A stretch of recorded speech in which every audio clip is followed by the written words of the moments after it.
नमस्कार दोस्तों, मैं विनोद कश्यप एक बार फिर आपके सामने अपने न्यू वीडियो के साथ। दोस्तों, ये मेरे वीडियो का सिंधु सभ्यता टॉपिक का पार्ट 3 है, जिससे पहले मैंने 2 पार्ट सिंधु सभ्यता के बारे में अपलोड कर चुका हूँ।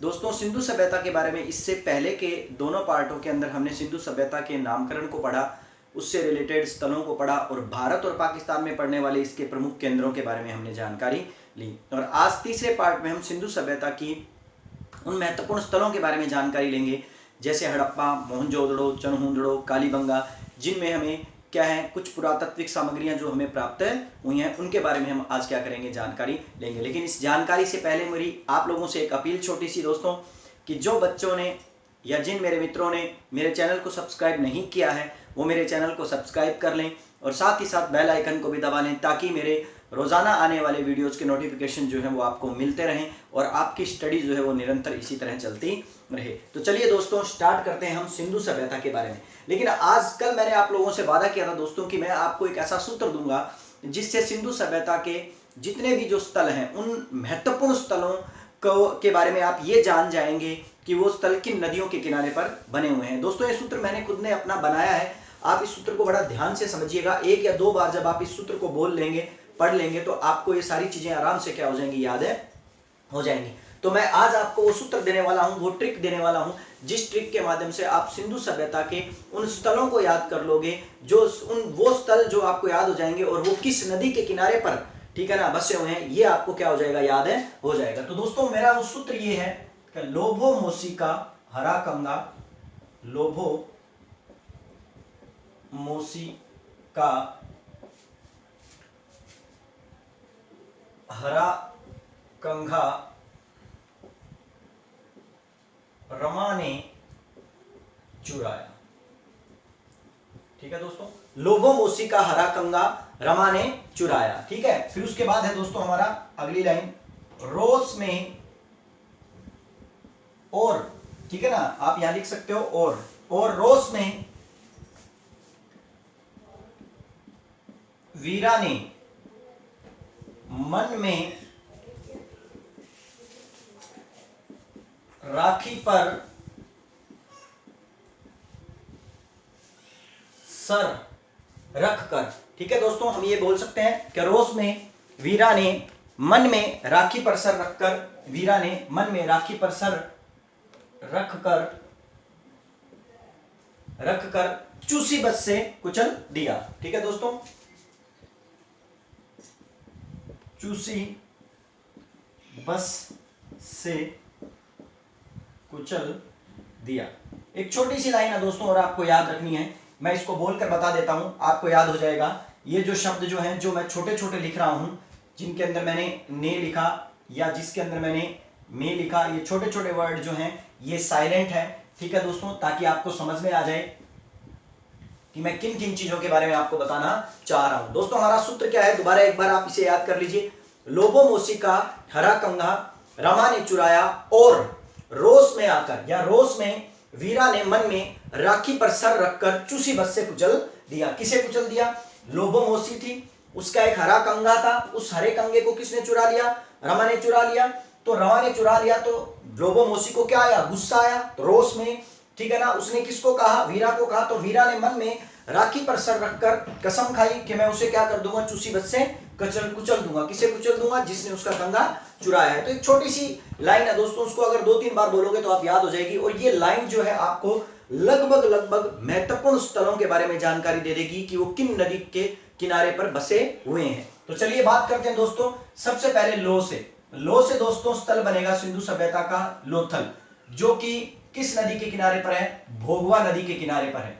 दोस्तों याद रखिएगा। दोस्तों, यहां पर आपको एक छोटी सी इंपॉर्टेंट बात और याद रखनी पड़ेगी। याद क्या रखनी पड़ेगी कि यदि आप लोथल के बारे में जानकारी ले रहे हो तो लोथल की जानकारी लेते हुए आपको यह याद रखना पड़ेगा कि लोथल जो है वो केवल भोगवा नदी के ऊपर ही नहीं बसा हुआ, बल्कि साबरमती व भोगवा नदी के संगम पर बसा हुआ है। लेकिन हम यहाँ पर भोगवा नदी क्यों पढ़ते हैं? क्योंकि भोगवा नदी के ऊपर या भोगवा नदी के किनारे पर ही लोथल का बहुत बड़ा हिस्सा या 90% जो है लोथल जो है वो किस नदी के किनारे पर बसा हुआ है? भोगवा नदी के किनारे पर बसा हुआ है। इसीलिए हम यहाँ पर भोगवा नदी ही क्या करते हैं? याद करते हैं। लेकिन याद रखिएगा साबरमती और भोगवा दोनों नदियां आती हैं यहाँ, ठीक है दोस्तों। दूसरी बात आता है मोसे। मोसे बना मोहनजोदड़ो।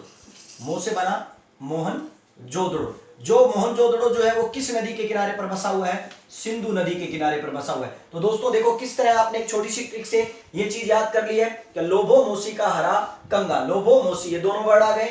हरे से दोस्तों है से बनेगा आपका सबसे मुख्य स्थल जिसका नाम है हड़प्पा, और रा से बन जाएगा दोस्तों रावी नदी। तो याद रखिएगा कि हड़प्पा जो है वो किस नदी के किनारे पर है? रावी नदी के किनारे पर है। यहां पर आपको दोस्तों एक और इंपॉर्टेंट चीज याद रखनी पड़ेगी कि हड़प्पा स्थल जो है वो रावी नदी के किनारे पर तो है, लेकिन रावी नदी के बाएं तट पर, याद रखिएगा रावी नदी के बाएं तट पर। इसी तरह मोहनजोदड़ो को अगर आप याद रखोगे तो मोहनजोदड़ो जो है वो सिंधु नदी के दाएं तट पर क्या है? मौजूद है। याद रखिएगा दोस्तों हड़प्पा जो है रावी नदी के बाएं तट पर है। इसे याद रखना है तो आप इसे यूं याद रख सकते हो कि रावी, वी में बै आ रहा है या वे आ रहा है, तो बै से क्या बन गया? बाया, वाया। तो याद रखिएगा कि बाएं तरफ रावी नदी के बाएं हिस्से के अंदर हड़प्पा जो है वो विद्यमान है, और मोहनजोदड़ो जो है वो सिंधु के दाएं तरफ में क्या है? विद्यमान है। यहां पर कैसे बात करेंगे दोस्तों? तो कैसे बन जाएगा? कालीबंगा, कालीबंगा, और घ से दोस्तों बन जाएगा घग्गर। इस तरह आपको कालीबंगा क्षेत्र जो है या कालीबंगा जो स्थल जो है वो किस नदी के किनारे पर है? घग्गर नदी के किनारे पर है दोस्तों। यहाँ पर आपको एक और इंपॉर्टेंट चीज याद रखनी पड़ेगी कालीबंगा के लिए दोस्तों, कि यदि हम कालीबंगा के बारे में बात करें तो कालीबंगा जो है ये अगर प्रॉपर रूप से अगर इसकी नदियों के बारे में बात करते हैं तो कालीबंगा सरस्वती और उसकी सहायक नदी द्वर्ष नदी, याद रखिएगा दोस्तों सरस्वती और उसकी सहायक नदी द्वर्षदशी के क्या था? मध्य में क्या था? विकसित था, या वहां पर क्या था? व्यवस्थित था। लेकिन वर्तमान में वहां कौन सी नदी बहती है? घग्गर नदी बहती है। इसीलिए कालीबंगा जो है वो किस नदी के किनारे पर बसा हुआ है? घग्गर नदी के किनारे पर बसा हुआ है। इसी प्रकार दोस्तों रे से बना रंगपुर, रे से बना रंगपुर, और मा से बना मादर नदी। दोस्तों याद रखिएगा रंगपुर जो है वो किस नदी के किनारे पर है? मादर नदी के किनारे पर बसा हुआ क्षेत्र। दोस्तों यहाँ पर आपको एक और इंपॉर्टेंट चीज याद रखनी पड़ेगी। रंगपुर नाम के दो क्षेत्र हैं, एक रंगपुर जो कि गुजरात के अंदर पड़ता है और एक रंगपुर जो पाकिस्तान के अंदर भी पड़ता है। यहां पर मैं जिस रंगपुर क्षेत्र की बात कर रहा हूं ये गुजरात वाले क्षेत्र की बात कर रहा हूं। जो रंगपुर क्षेत्र जो है वो किस नदी के किनारे पर विकसित है? मादर नदी के किनारे पर विकसित है। चलिए दोस्तों उसके बाद हमारी स्ट्रिक के अंदर ये लाइन कंप्लीट हो चुकी है कि लोभो मोसी का हरा कंगा रमा ने चुराया, और रोस में आकर। अब दोस्तों रोस की बात करेंगे तो रो से बनेगा रोपड़, रोपड़ जो कि पंजाब का सबसे महत्वपूर्ण स्थल है, ठीक है ना, और सह से बन जाएगा सतलज नदी। रोपड़ जो है वो किस नदी के किनारे पर स्थित है? सतलज नदी के किनारे पर स्थित है। यहां पर दोस्तों आपको एक इंपॉर्टेंट याद रखनी पड़ेगी कि ये क्षेत्र भी रोपड़ जो है वो सतलज नदी के किस जगह पर स्थित है? बाएं क्षेत्र के अंदर, बाएं क्षेत्र के अंदर स्थित है। याद रखिएगा बाएं मतलब हम ये कह सकते हैं कि तट पर, बायां क्षेत्र या बायां तट मतलब एक दायां और एक बायां नदी का किनारा होता है, लेकिन बाएं तट के ऊपर जो है वो रोपड़ पंजाब के अंदर क्या है? स्थित है। याद रखिएगा। अब बात आती है दोस्तों वीरा। वीरा से आप जानते हो दोस्तों सिंधु सभ्यता का एक क्षेत्र शुरू होता है जिसका नाम है धोलावीरा, और मैंने आपको इसके बारे में कल बताया था। धोलावीरा का शाब्दिक अर्थ होता है सफेद कुआं। याद रखिएगा दोस्तों धोलावीरा जो है उसका शाब्दिक अर्थ क्या होता है? सफेद कुआं। और वीरा ने मन में, तो मन से दोस्तों दो नदियां शुरू होती है, एक तो है मनहर व एक है मनसेहर या मानसेहरा, ठीक है दोस्तों, मनसेहरा या मानसेहरा। ये दोनों नदियां जो है दोस्तों, इन दोनों नदियों के मध्य में जो है वो धोलावीरा स्थित है, जो कि गुजरात का एक सबसे बड़ा इंपॉर्टेंट स्थल है, ठीक है दोस्तों। तो वीरा से बना धोलावीरा और मन से बना मनहर व मनसेहरा या मानसेहरा नदियां, जिसके तट पर कौन सा क्षेत्र विद्यमान है? धोलावीरा विद्यमान है। इसी तरह दोस्तों राखी से आप समझ गए होंगे कि हरियाणा में पड़ने वाला एक क्षेत्र है जिसका नाम है राखीगढ़ी।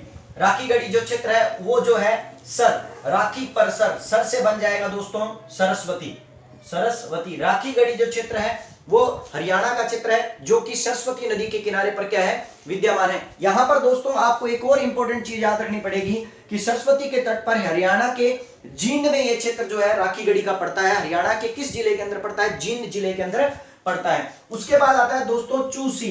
चूसी से चू से बन जाएगा चनहुंदड़ो या च से बन जाएगा चनहुंदड़ो और सी से बन जाएगा दोस्तों सिंधु अर्थात चनहुंदड़ो जो है वो किस नदी के किनारे पर विकसित है?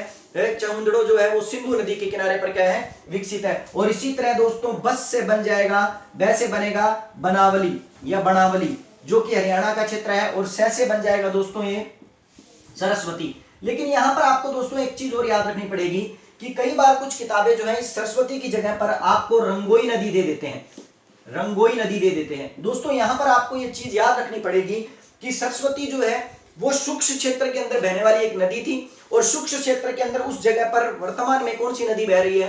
रंगोई नदी बह रही है, जहां पर सरस्वती लुप्त हो चुकी है। इसीलिए हम यहाँ पर बनावली में सरस्वती भी लिख सकते हैं और रंगोई नदी भी लिख सकते हैं, ये बता सकते हैं। तो दोस्तों याद रखिएगा, एक छोटी सी ट्रिक है, उस ट्रिक से देखो लगभग बड़े बड़े क्षेत्र जो है वो आपको किस नदियों के मुहाने पर विकसित हुए हैं या किस नदियों के किनारे पर क्या है उनका अपने आप में मतलब व्यवस्थित हुए हैं, ये हमें याद हो जाता है। एक बार इस सूत्र को आप बोल कर देखोगे तो ये याद हो जाएगा। सूत्र क्या है? लोभो मोसी का हरा कंगा रमा ने चुराया, और रोस में वीरा ने राखी पर सर रखकर, ठीक है ना, क्या कर दिया? चूसी बस से कुचल दिया। यदि आप इसे एक बार याद कर लोगे तो ये क्या है? आपको संपूर्ण क्षेत्रों के बारे में और उनकी नदियों के बारे में क्या कर देगा? जानकारी दे देगा। एक बार दोस्तों आप इसका स्क्रीनशॉट ले लीजिए और फिर उसके बाद हम जानकारी लेते हैं इस सिंधु सभ्यता के मुख्य स्थलों के बारे में।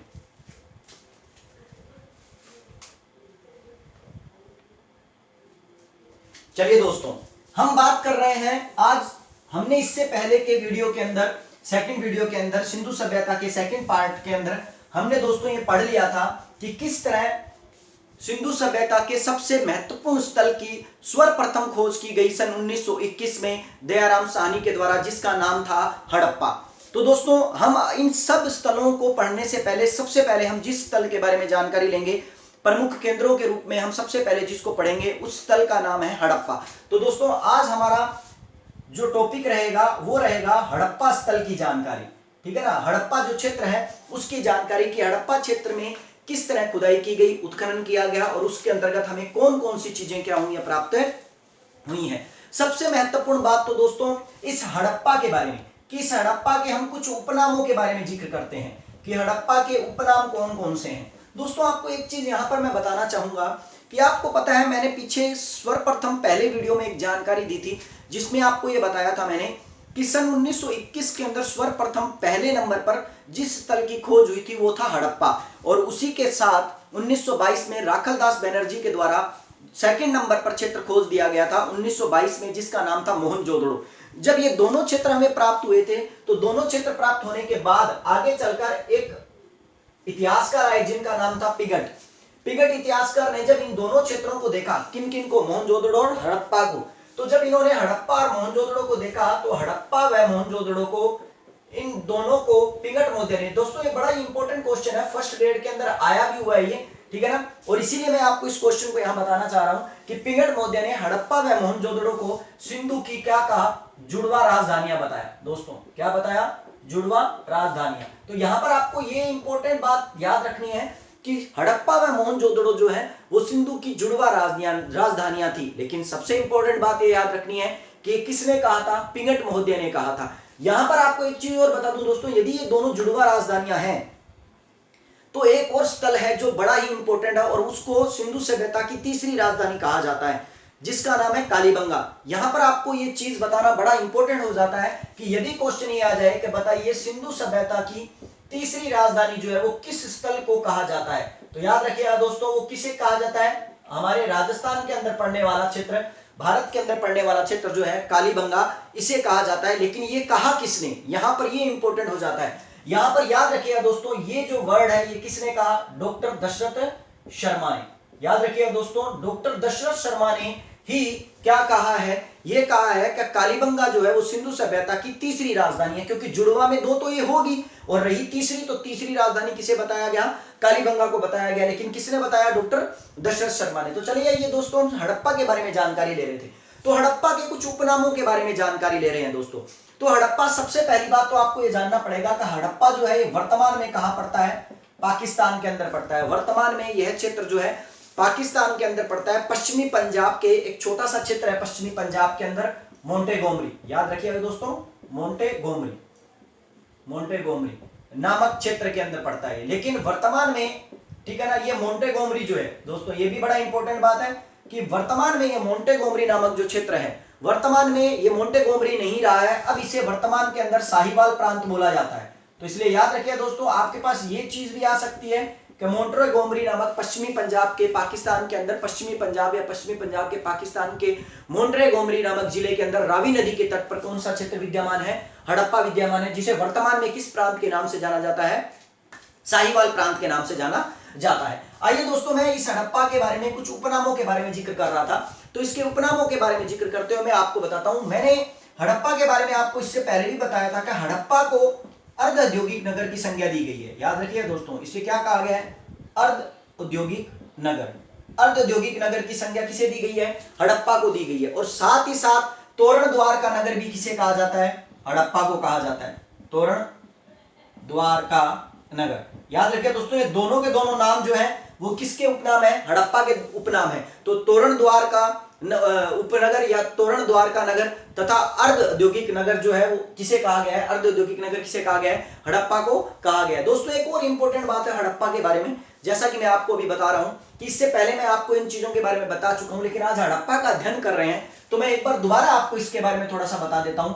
सर्वप्रथम 1826 के अंदर हड़प्पा के टीलों के बारे में चार्ल्स मर्सन ने इन टीलों को क्या किया था? अपनी तरफ ध्यान केंद्रित किया था। चार्ल्स मर्सन ने इन टीलों को क्या किया था? देखा था। लेकिन 1842 में उन्होंने अपने एक लेख के माध्यम से इन टीलों के बारे में जिक्र किया था, लेकिन वो किसी का भी ध्यान इन टीलों की तरफ खींच नहीं पाए, या इसका जिसका महत्व जो है वो लोगों को नहीं बता पाए। तो इसलिए याद रखिएगा, हड़प्पा के बारे में सर्वप्रथम सबसे पहले किसने ध्यान केंद्रित किया था? 1826 में चार्ल्स मर्सन के द्वारा ध्यान केंद्रित किया था। उसके बाद सन 1856 के अंदर दो भाई आए जिनका नाम था बर्टन बंधु।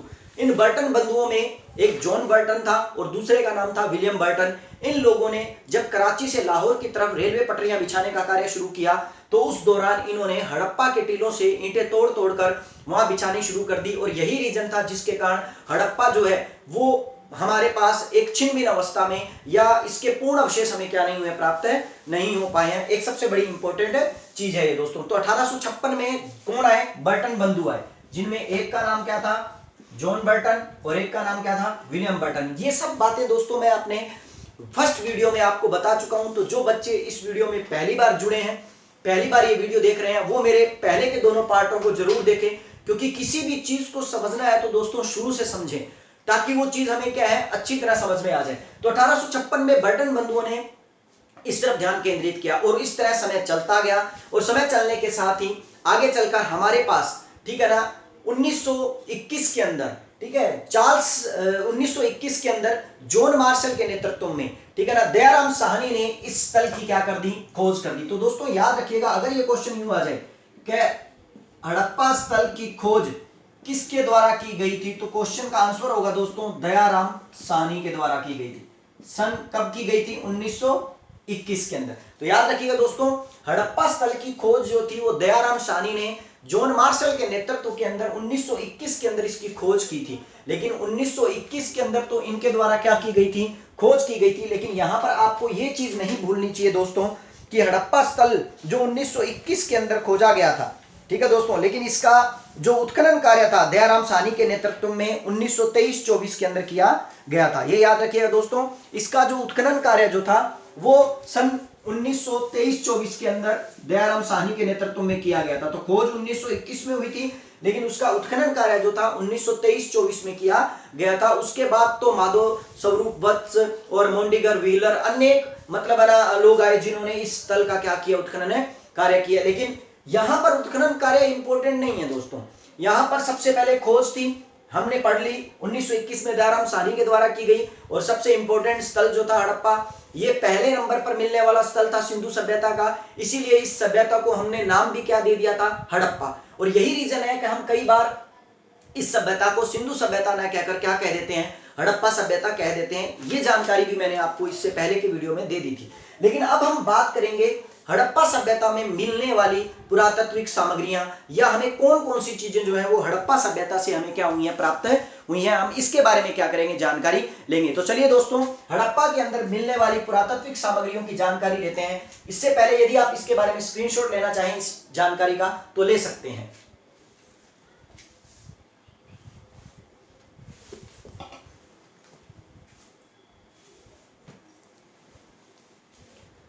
चलिए दोस्तों, अब हम बात करेंगे हड़प्पा से मिलने वाली पुरातात्विक सामग्रियां।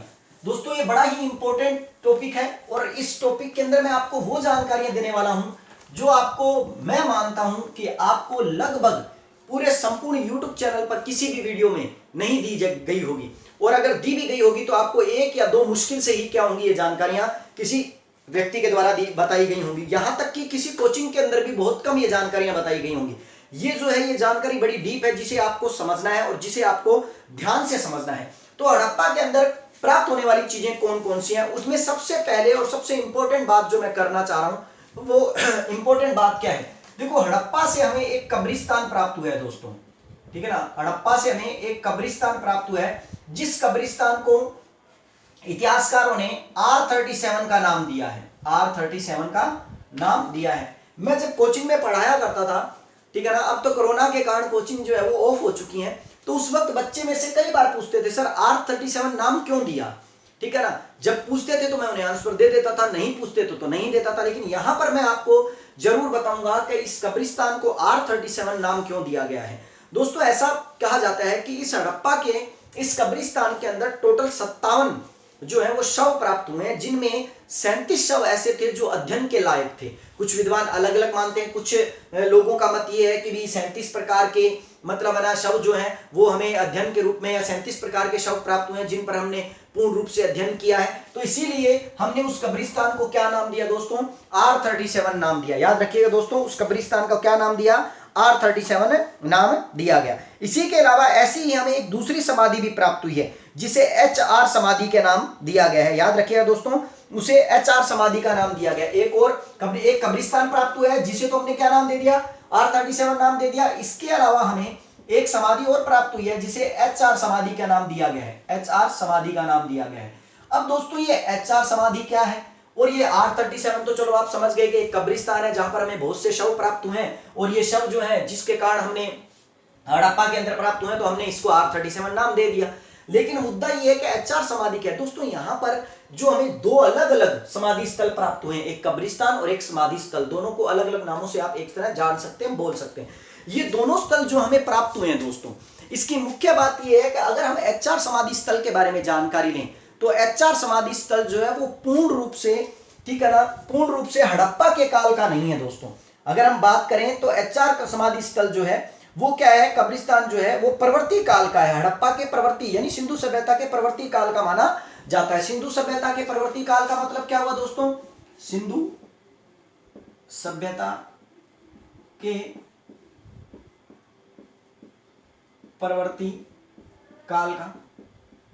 मेरे साथ कुछ स्टूडेंट बैठे हैं दोस्तों, मेरे 3, क्योंकि मैं यहाँ क्लास लगा रहा हूँ लेकिन मेरे कुछ पर्सनल स्टूडेंट्स हैं जो पढ़ने के लिए भी आए हुए हैं, तो कुछ क्वेश्चन पूछ रहे थे, तो इसीलिए मैं बीच में रुक गया। तो मैं उनके बारे में आपको भी बता देता हूँ। क्वेश्चन क्या पूछ रहे थे कि सिंधु सभ्यता के प्रवर्ती काल के बारे में वो ये पूछ रहे हैं सर कि ये दोनों अलग अलग क्यों हैं, इसे सिंधु सभ्यता का प्रवर्ती काल, ये दोनों जब हड़प्पा से मिले हैं तो इसका मतलब ये सिंधु सभ्यता से जुड़े होंगे। नहीं दोस्तों, मैं जो समझाना चाह रहा हूं वो ये है कि ये जो स्थल है ये पूर्ण रूप से हड़प्पा के काल का था। हड़प्पा काल का, हड़प्पा मतलब सिंधु सभ्यता के काल का था। आप हड़प्पा सभ्यता को न लिखकर यहां लिख सकते हैं सिंधु सभ्यता के काल का, सिंधु सभ्यता के काल का, ठीक है दोस्तों। तो आप ये कहोगे सर फिर ये किसके काल का है, देखिए दोस्तों ये है सिंधु के प्रवर्ती काल का। सिंधु के प्रवर्ती काल का मतलब जब सिंधु सभ्यता का पतन हो गया तो पतन होने के बाद यहां पर जो लोग आकर रहे होंगे उसके बाद जो समाधि स्थल बना होगा ये उस समाधि स्थल का प्रमाण है। तो याद रखिएगा दोस्तों, अगर क्वेश्चन ये बनता है कि प्रॉपर रूप से हड़प्पा में मिलने वाले, ठीक है ना, हड़प्पा कालीन, ठीक है ना, कब्रिस्तान का नाम क्या है या समाधि स्थल का नाम क्या है, तब आप उसका आंसर दोगे R37। जबकि प्रवर्ती हड़प्पा काल का जो समाधि स्थल है उसे क्या नाम दिया गया है, HR समाधि स्थल नाम दिया गया है। तो ये याद रखिएगा दोस्तों। तो ये प्रवर्ती काल था और ये सिंधु सभ्यता के प्रॉपर रूप से काल का एक क्षेत्र था। एक इंपॉर्टेंट चीज तो हड़प्पा से हमें ये प्राप्त हुई है दोस्तों। दूसरी बात, हमें यहां पर इन कब्रिस्तान के अंदर और इन समाधि स्थलों के पास ही हमें यहां पर एक शव पेटिका मिली है दोस्तों। बड़ा इंपॉर्टेंट चीज है यहां पर, ठीक है ना, शव पेटिका। लेकिन वो शव पेटिका जो है वो शव काष्ठ पेटिका है दोस्तों, जिसके अंदर शव रखा जाता था। और काष्ठ मीना क्या होता है दोस्तों, लकड़ी की होती है, ठीक है ना। तो इसलिए हम ये कह सकते हैं कि हमें शव काष्ठ पेटिका मिली है। और इंपॉर्टेंट चीज ये है कि जो लकड़ी की बनी हुई है, मैंने अभी लिखा कि शव जो है वो काष्ठ पेटिका के अंदर रखा गया है। और ये लकड़ी की जो पेटी बनी मिली है, ये लकड़ी की पेटी जो है ये किस लकड़ी से बनी हुई है?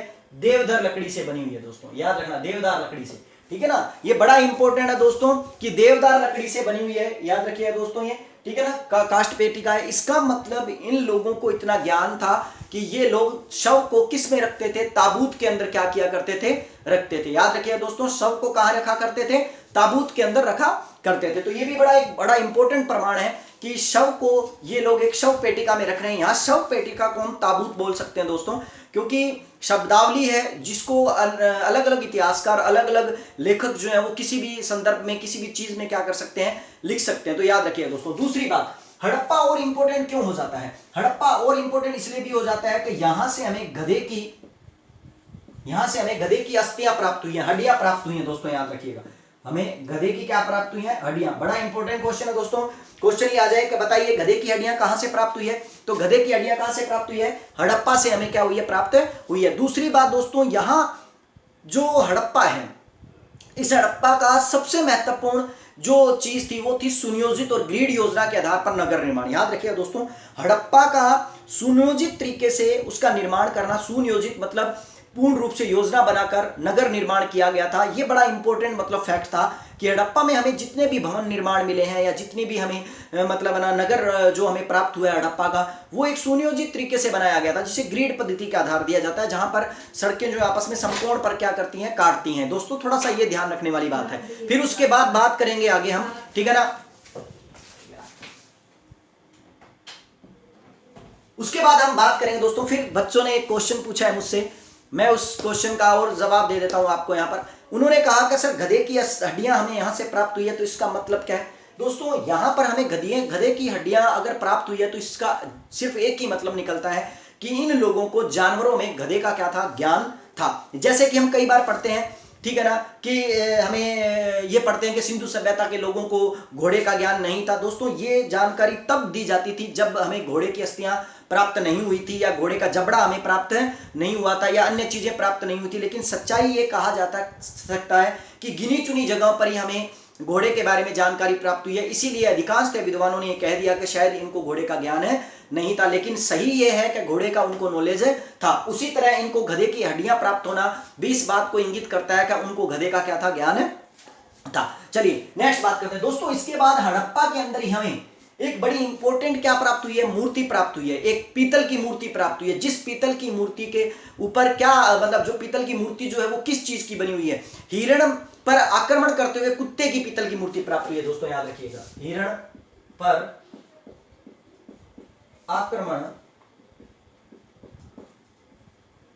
करते हुए कुत्ते की पीतल की मूर्ति,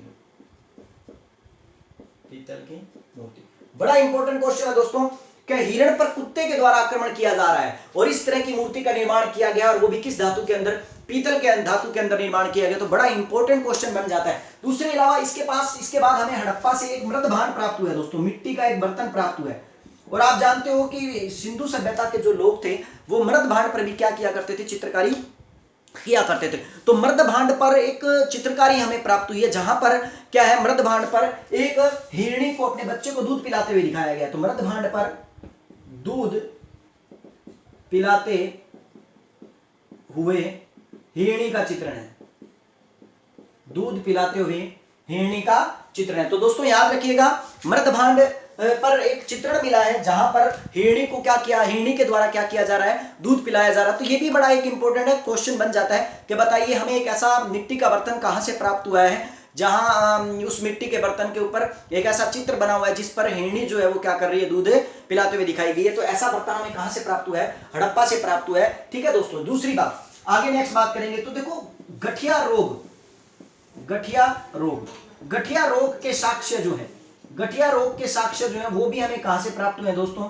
ठीक है ना, हड़प्पा सभ्यता से प्राप्त हुए हैं दोस्तों, याद रखिए। गठिया रोग, आप जानते हो गठिया रोग क्या होते हैं, ठीक है ना। गठिया रोग जो है वो जो हमारे जोड़ों में दर्द करने लगता है लोगों के, या घुटनों में दर्द करता है, या यहाँ जो भी जोड़ है वहां पर गठिया रोग जो हो जाते हैं जिसके कारण वो दर्द करने लगते हैं, उस गठिया रोग के हमारे को यहाँ क्या हुए हैं? साक्ष्य प्राप्त हुए हैं। और एक चीज और दोस्तों, यहाँ पर मैंने बताया आपको मतलब बना ये सब चीजें प्राप्त हुई है। उसके साथ हड़प्पा में एक बड़ा ही इंपॉर्टेंट चीज प्राप्त हुई है जो मैं अभी आपको बता रहा हूं कि हमें 16, ठीक है ना, धातु गलाने वाली भट्टियां प्राप्त हुई है। 16 धातु गलाने वाली भट्टियां, 16 धातु गलाने वाली भट्टियां। दोस्तों इसका मतलब इन लोगों को धातु को गलाने का नॉलेज था, तभी तो इन लोगों ने तांबा और टिन, ठीक है ना, दोनों का मिश्रण किया। तांबा 9 अनुपात में था और टिन जो था वो 1 अनुपात में था। इन दोनों को मिलाकर उन्होंने एक नई धातु का इस्तेमाल किया जिसका नाम था कांसा।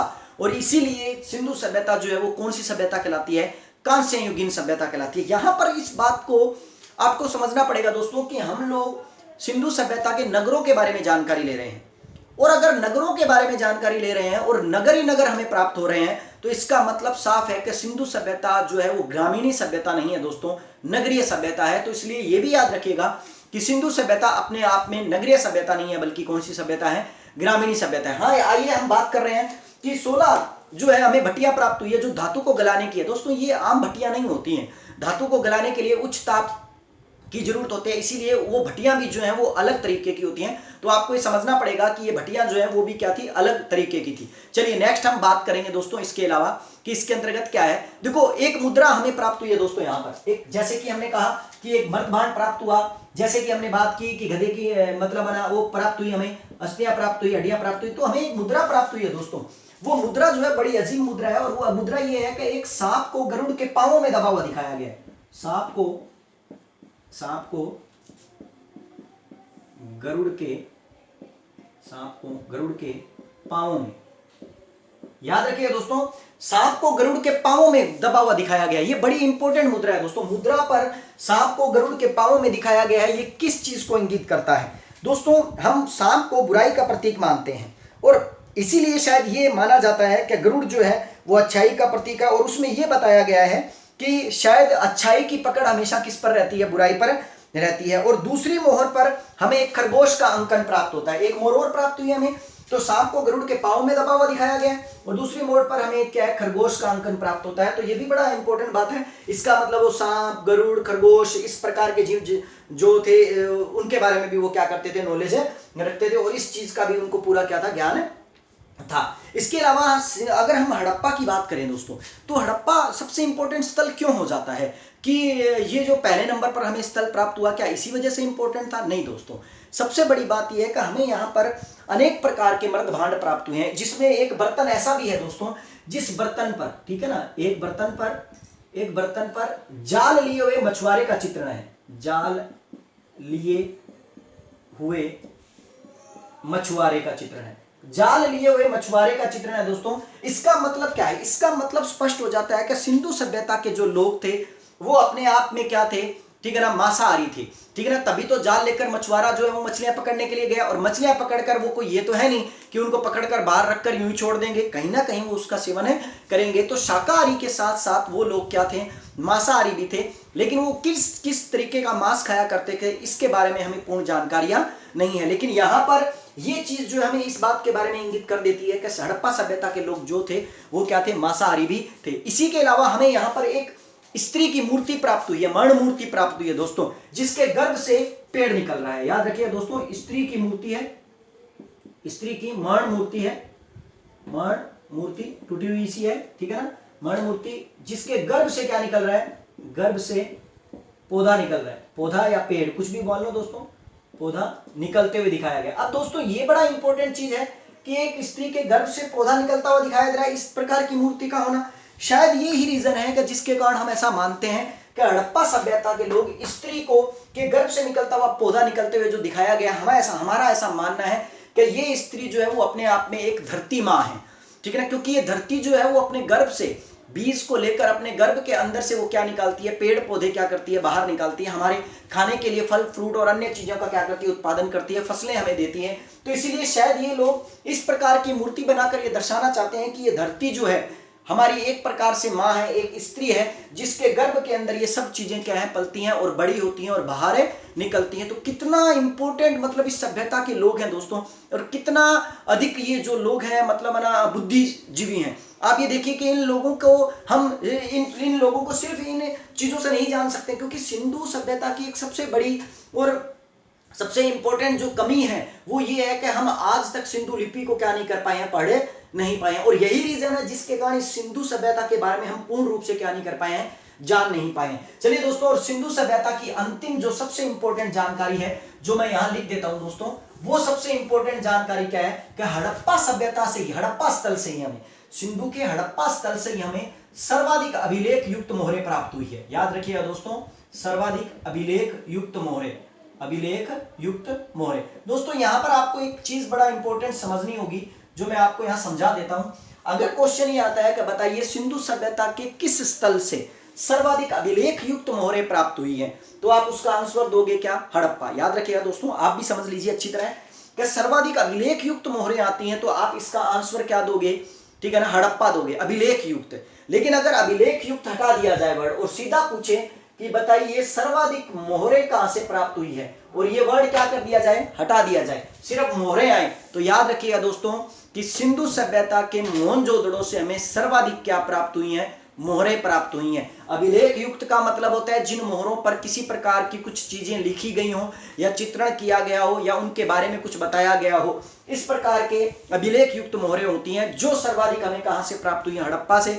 लेकिन ऑल ओवर यदि हम बात करेंगे कि सर्वाधिक मोहरें, चाहे उनमें अभिलेख ना हो, चाहे साधारण रूप से हो, चाहे कैसी भी बनी हो, उन सबको मिलाकर अगर बात करें तो सर्वाधिक मोहरें कहां से प्राप्त हुई है दोस्तों, मोहनजोदड़ो से। इसको कैसे याद रखें, अभिलेख युक्त आता है तो आप हड़प्पा करोगे, लेकिन अभिलेख युक्त नहीं आता और केवल मोहरे आता है, क्या मोहरे कहां से मिली सर्वाधिक, तो आप मोह से मोहरे और मोह से मोहनजोदड़ो। अगर मोहरों के आगे कुछ वर्ड आ रहा है, अभिलेख युक्त, पंच युक्त या कुछ भी, मतलब है ना चिन्ह युक्त कुछ भी, तो आप समझ लीजिए हड़प्पा है। और अकेले मोहरे आता है, सर्वाधिक मोहरे आता है, तो आप सीधा याद रखिए मोह से मोहरे और मोह से मोहनजोदड़ो, तो याद रह जाएगा सर्वाधिक मोहरे मोहनजोदड़ो से हमें क्या हुई है, प्राप्त हुई है। तो ये हमारा जो चीजें जो थी जो हमें कहां से प्राप्त हुई है दोस्तों, ये हमारी चीजें हमें कहां से प्राप्त हुई है दोस्तों, ये सब के सब मोहनजोदड़ो से हमें, सॉरी दोस्तों, हमें कहां से प्राप्त हुई है, हड़प्पा से प्राप्त हुई है। अगर यहां हम खाद्य पदार्थों के बारे में बात करना चाहें कि भी हमें यहाँ से खाद्य पदार्थ के अंदर कौन कौन सी चीजें प्राप्त हुई है, तो यहाँ पर आप याद रखिएगा हड़प्पा के अंदर एक चीज और दोस्तों, हड़प्पा के अंदर हमें एक श्रमिक निवास भी प्राप्त हुआ है, श्रमिक आवास भी प्राप्त हुआ है, जहां पर काफी कमरे हैं, ठीक है ना। और ऐसा महसूस होता है और ऐसा प्रतीत होता है कि इतने सारे कमरे जो हैं शायद वो श्रमिकों का आवास स्थल था, वहां पर काम करने वाले जो लोग जो थे, मजदूर जो थे, श्रमिक जो थे, वो रहा करते थे, इसलिए एक श्रमिक आवास की प्राप्ति भी हमें कहां से हुई है, हड़प्पा से हुई है, ठीक है दोस्तों। और मैं बता रहा था आपको किस चीज के बारे में, यहाँ के खाद्य पदार्थों के बारे में। तो दोस्तों हमें इस हड़प्पा स्थल से तरबूज के बीज प्राप्त हुए हैं, इसका मतलब इन लोगों को किसका नॉलेज था, तरबूज का नॉलेज था। उसके अलावा हम बात करें तो हमें यहाँ के लोगों को किसका नॉलेज था, चावल का नॉलेज था। उसके अलावा हम यहाँ बात करें तो किसका नॉलेज था, मटर का नॉलेज था। और सबसे बड़ी बात, यहाँ पर खाद्य पदार्थों के अंतर्गत, फसलों के अंतर्गत एक और फसल आती थी जिसका नाम था बाजरा। और यहाँ के हड़प्पा स्थल के लोगों का बाजरे का भी क्या था, नॉलेज था, बाजरे का भी क्या था, ज्ञान था। कुछ हमें अनाज पीसने के यंत्र भी यहाँ से क्या हुए हैं, प्राप्त हुए हैं। तो हम ये कह सकते हैं दोस्तों कि ऑल ओवर हड़प्पा स्थल जो है वो बड़ा ही इंपॉर्टेंट स्थल है सिंधु सभ्यता का, जिससे इतनी अद्भुत जानकारी हमें प्राप्त हुई है। और शायद ये चीज इस बात को बताती है कि ये लोग अपने आप में एक बहुत एडवांस थे, और इस समय की जो लोगों की सोच जो थी या इस समय के जो लोग थे, ये हमसे भी कहीं अधिक क्या थे, तेज थे। आज तो अत्याधुनिक जो है उपकरण हमारे पास हमें मिल गए हैं। आप सोचिए दोस्तों, इनके पास इतना कुछ नहीं था, उसके बावजूद भी इन लोगों ने किस तरह से एक सुनियोजित ग्रिड योजना के आधार पर नगरों का निर्माण किया है। ये बड़ा ही क्या है, एक इनकी तारीफ करने लायक जो है बातें हैं दोस्तों। तो ये हड़प्पा स्थल था, जो हड़प्पा स्थल से हमें इन सब चीजों के बारे में हमें क्या प्राप्त हुई है, जानकारियां प्राप्त हुई है। आशा करता हूं दोस्तों ये जानकारी आपको बड़ी अच्छी लगेगी, और मैं वादा करता हूं दोस्तों आपको ऐसी जानकारियां दूंगा जो लगभग कहीं आपको पढ़ने में या आपने लगभग उनका नॉलेज नहीं लिया होगा। तो इसका आप स्क्रीनशॉट ले लीजिए, और फिर हम उसके बाद आगे सेकंड स्थल पढ़ेंगे जिसका नाम है मोहनजोदड़ो।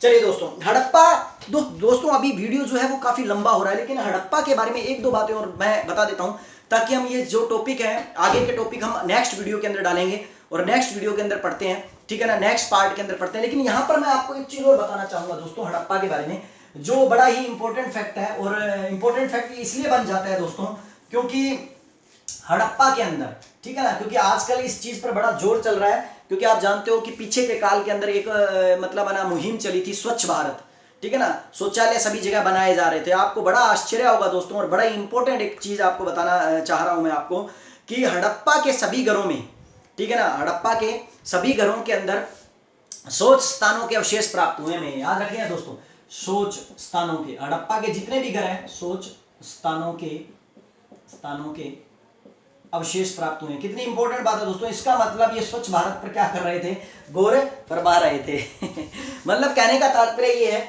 कि हड़प्पा के अंदर हमें जितने भी घर प्राप्त हुए हैं उन सब घर के अंदर हमें शौच स्थानों के अवशेष प्राप्त हुए हैं। इसका मतलब ये लोग खुले में नहीं जाते थे, ठीक है ना, ये लोग बड़ा ध्यान रखते थे कि भी हाँ स्वच्छता इंपॉर्टेंट है, जरूरी है, और यही रीजन था जिसके कारण हड़प्पा के प्रत्येक घर के अंदर हमें क्या प्राप्त होते हैं, शौच के अवशेष प्राप्त होते हैं। और हड़प्पा के अंदर सेल खड़ी पत्थर से बनी हुई एक पुजारी की मूर्ति भी हमें क्या हुई है, प्राप्त हुई है। और लास्ट और इंपॉर्टेंट बात दोस्तों, ऋग्वेद को आप यदि पढ़ते हो, ठीक है ना, और ऋग्वेद के अंदर हम बात करें तो ऋग्वेद में एक शब्द इंपॉर्टेंट लिया गया है जिसका नाम है हरियूपिया।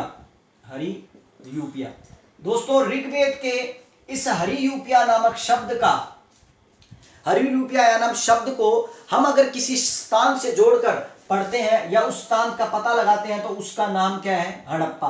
तो याद रखिएगा दोस्तों, क्वेश्चन ही आ जाता है कि बताइए हड़प्पा को ऋग्वेद में किस नाम से संबोधित कर पुकारा गया है, या उसका संबंध किस शब्द से या किस स्थान से लिया जाता है, तो वो कौन सा है, हरियूपिया है। तो याद रखिएगा ऋग्वेद में हड़प्पा को किस नाम से संबोधित कर पुकारा गया है, हरियूपिया कहकर पुकारा गया है। ये भी बड़ा इंपॉर्टेंट फैक्ट था। आज जो वीडियो है काफी बड़ा हो रहा है दोस्तों, तो मैं आशा करूंगा कि हम नेक्स्ट पार्ट के अंदर मोहनजोदड़ो और कालीबंगा जैसे क्षेत्रों के बारे में जानकारी ले लें। आशा करता हूं कि मेरे द्वारा दी गई जानकारी आपको अच्छी लगी होगी। यदि अच्छी लगी है तो दोस्तों मैं हर बार आपको कहता हूं मेरे वीडियो को लाइक जरूर करें और कमेंट जरूर करें, ताकि मैं आप लोगों के लिए नई नई जानकारियां और अधिक जानकारियां आपको देता रहूं। मिलते हैं दोस्तों अपने नेक्स्ट वीडियो के अंदर, और बात करेंगे हम उसके बाद मोहनजोदड़ो और कालीबंगा के बारे में। थैंक यू दोस्तों।